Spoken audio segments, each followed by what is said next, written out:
So, I will video tomorrow a review session for chapter 14 and put it on YouTube so you can watch that, okay, for those people. And,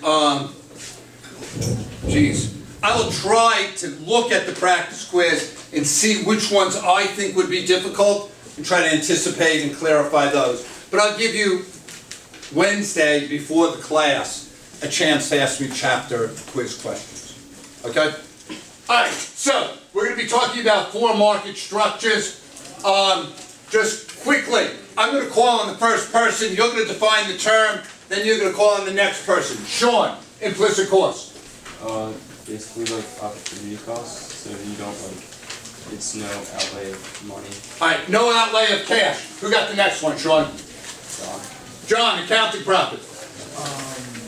It's total revenue minus explicit cost. Total revenue minus explicit cost. Call on the next person. Thomas. Thomas, economic profit. It's total revenue minus implicit plus explicit cost. Well done. Call on the next person. Jacob. Explicit cost. Explicit costs are like the ones that are like directly spelled out in like the situation. What makes it explicit, Jacob? What do you have to do? Look at the picture. Just look at the money. You got to pay cash, okay? So it's like rent, it's like salary. Call on the next person. Ben. Big Ben, you better not louse this up. I'm coming after you. It's a cost that does not vary with the quantity of output produced. Okay, like rent. If you sell one burger or 1,000,000 burgers at McDonald's, you're paying the same rent. Get the next person. Let's go, Ben. Call the next person. Brian. All right, Brian, why is average fixed cost constantly going down? Well, because you have less quantity. No, it's the fixed cost divided by the quantity. Right, so the fixed cost stays the same, the quantity increases, so average fixed cost is always going straight down. Call the next person. Jack. Who? Jack. Jack! Yeah. Hi, I'm Jack. I know who you are. Do you know, are fixed and variable costs explicit or implicit? The fixed cost would be, wouldn't that be explicit? Because it's like rent and it always Okay, stays the they're same. both. Oh, okay. Because even rent, if I'm paying $1,000 in rent, it's an explicit cost, right? But can't I be doing something else? So they both are, there's implicit and explicit costs in both of those. Get the next person. June. How do I figure out average variable cost? Variable costs over the amount of output. Okay, could average variable cost ever be greater than average total cost? No. Okay, take the next person. Louis. So the law of diminishing marginal returns, that's like, because, or when you make more of, or when you have more inputs, eventually, like the cost is gonna be more than the, Not the cost, what's gonna happen as you increase your inputs? like, What happened in the cornfield? it's efficient, it's not, I can't even, What happens to marginal productivity? it goes down. It goes down. What also has to happen in the law of diminishing marginal return? What makes it a short-run thing? Oh, resources are limited. Right, you have to have fixed resources. Okay, could you hit someone? Let's see, deep theft. Who? Deep theft. Oh, how you doing? Oh, you hated to hear your name, I know. Long or short run, tell me what the difference is. Well, in the long run, fixed and variable costs are not like permanent, like they're temporary. Fixed and what? Fixed and variable costs, they're not temporary, They're not what? They're subject to change, they can change. I think you don't actually have it. Get a lifeline. Jessica? In the long run, resources are not limited, or at least one resource is not limited. So there's no fixed resources, right? Yes. Was that what you're trying to say? I'm trying to. Okay, so there are no fixed resources, and in the short run, there are. Okay. We'll get to that. Variable costs, we kind of got. All right, we're good. Here's your reading. I'll just keep this up for a second.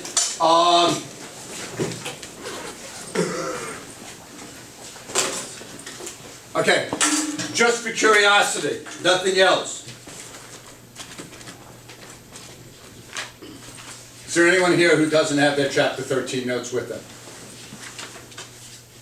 Ben, raise your hand. You don't have them. Okay. You don't have them? Okay. Is there a reason why?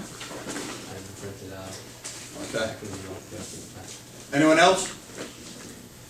Anyone not have their chapter 13 notes?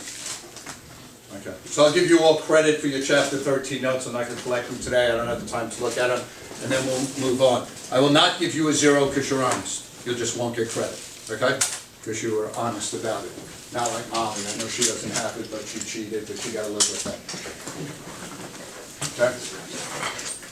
We're good? Does everyone have this? All right. Someone put it on Facebook anyhow.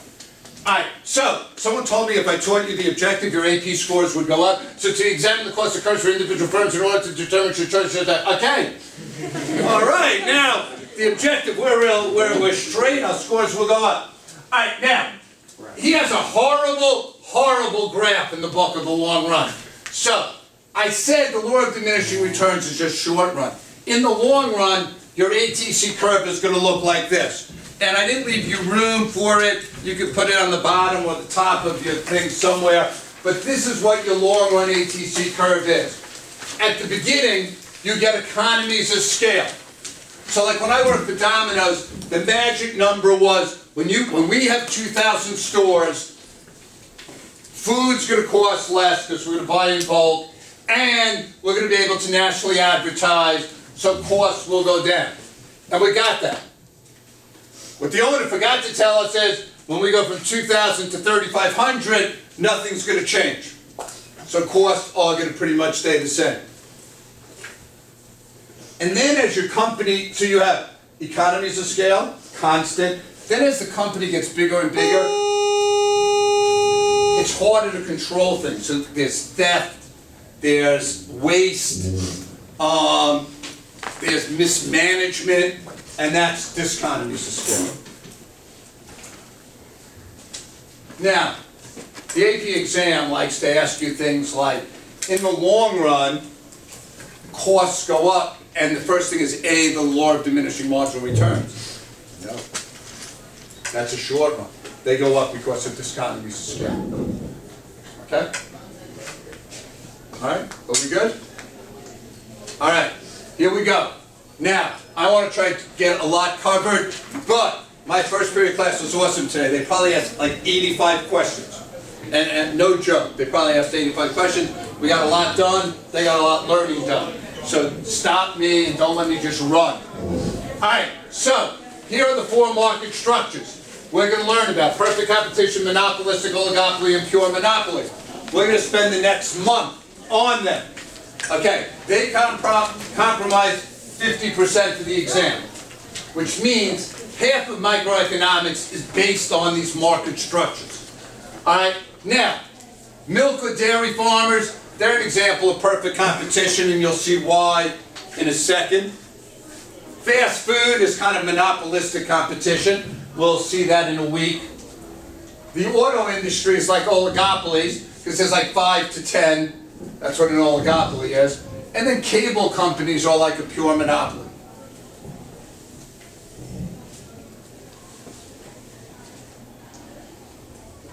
You can think of like the Ravens as a pure, no, you don't want to think about the Ravens. So, think about cable companies. Okay? So now, what is perfect competition? Here we go. They have certain characteristics. The one is many small firms. So many small firms that if one comes and goes, it doesn't matter. They have identical products. And by that I mean, like, if you just think of regular milk, no one says go buy the Cloveland milk or buy the High's milk. You just buy milk. Because it's pretty much all the same. easy to enter and exit. It doesn't cost a lot. As Pierce said so eloquently today, all you need is a cow. And you're a milk farm. And then if you want to exit, you kill the cow. They don't advertise. Now the milk industry advertises, like you'll see Cal Ripken, say milk is good.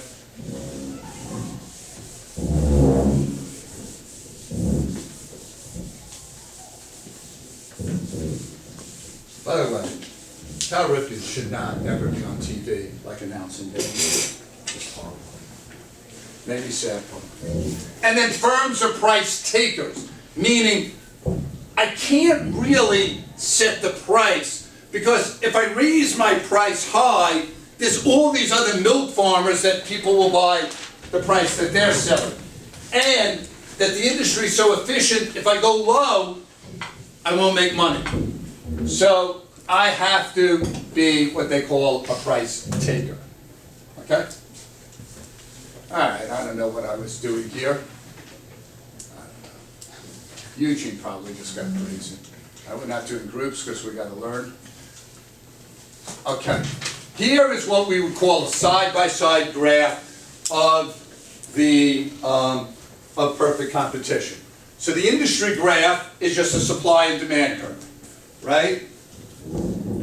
Now, if the price in the industry is $15, we're going to have to take it all the way over, because firms are price takers. So normally you're going to just do an industry graph, and then you just draw your line, and you take your test on line paper. I try to make the line on the paper like this line, so it goes all the way across, and it's very neat. The smart Mr. Kim, when you're ready, you can multiply and divide, right, John? I don't want to make you look silly.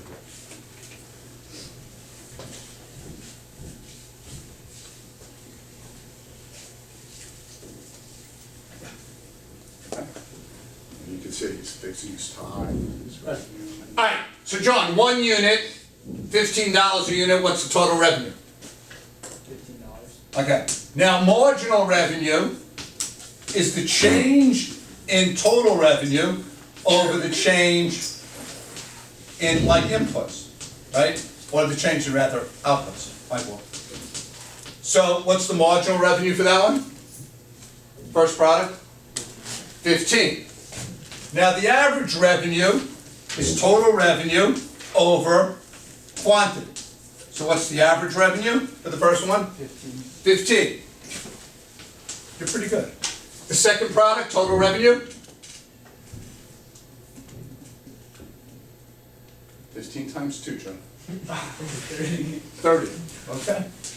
Now, the marginal revenue is going to be the change in the total revenue over 1, because that's a change in the output. That's going to be 15. The average revenue is 30 divided by 2. 15.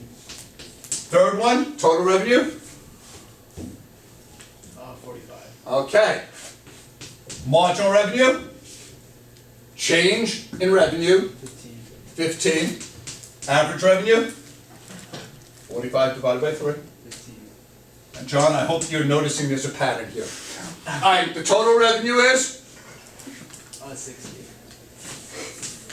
Marginal revenue? 15. Okay, so the demand curve, besides being the demand curve in the price, is also the marginal revenue and the average revenue curve. I call that curve Mr. Dog. All right, MR, the Mr., D for demand, AR, pig. So Mr. Dog. That curve represents marginal revenue, average revenue, price, or demand. So sometimes they'll say, the price in the firm is $12. What's the marginal revenue? People are, how do I figure that out? It's the same thing. They're all on the same line. Okay? And this is why, we proved why that is up here. Any questions? Okay? All right. Now, okay, this is just what I did. I just did it on board. Okay. There's Mr. Don. Now,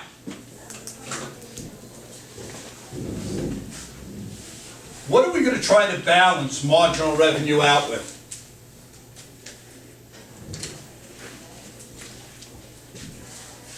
Marginal revenue is additional revenue I make for every output. What's like the other side of the equation? Marginal cost. Marginal cost. So, if the marginal revenue joules for the first product is 15, and the marginal cost is 9, should I make another product? How about if the marginal cost is 3? Should I make another product? Yes.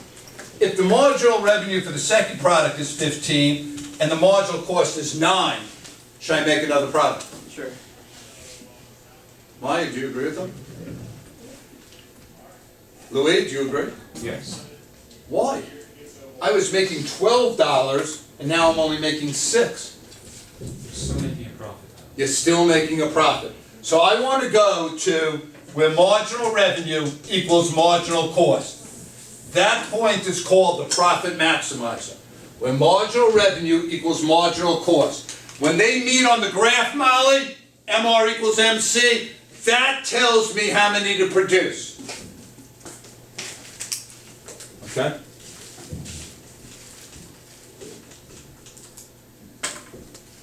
And we just did this, I just did it on the board.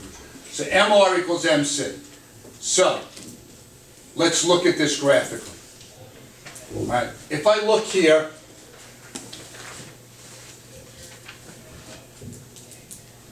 Elise, how do I know how much to produce? Where MR equals MC. So I go here, MR equals MC right here.